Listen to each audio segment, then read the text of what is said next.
માહોલ આજે ગુજરાતના રાજકારણ માટે એક ખૂબ જ મહત્વપૂર્ણ અને આનંદની ક્ષણ છે।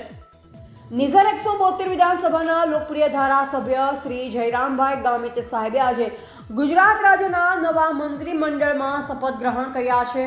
જયરામભાઈ ગામિત સાહેબના શપથ ગ્રહણના સમાચારના પગલે ઉચ્છલ તાલુકા સહિત સમગ્ર વિસ્તારમાં આનંદનો માહોલ છવાયો છે।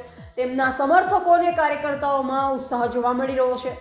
ધારાસભ્ય શ્રી રાજ્યમંત્રી તરીકે શપથ લેતા હવે તેમના મત વિસ્તારમાં વિકાસના નવા દ્વાર ખુલશે તેવી આશા બંધાઈ છે। ઉચ્છલ તાલુકાના લોકો માની રહ્યા છે કે જયરામભાઈના મંત્રી બનવાથી આ વિસ્તારના લાંબા સમયથી પડતર પ્રશ્ન અને વિકાસના કાર્યોને હવે ગતિ મળશે।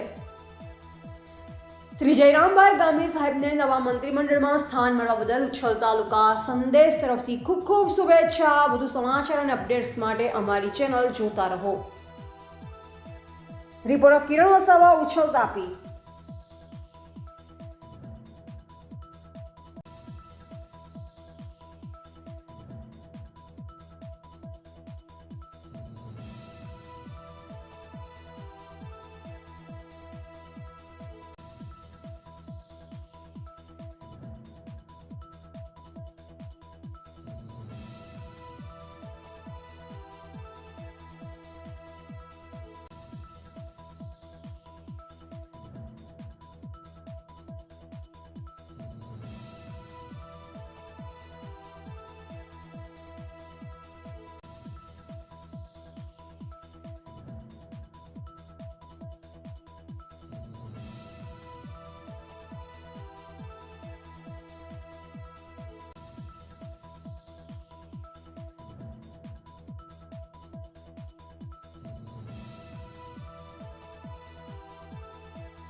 ગુજરાત સરકાર મંત્રીમંડળમાં સ્થાન મળ્યું છે ત્યારે આપ શું કહેશો?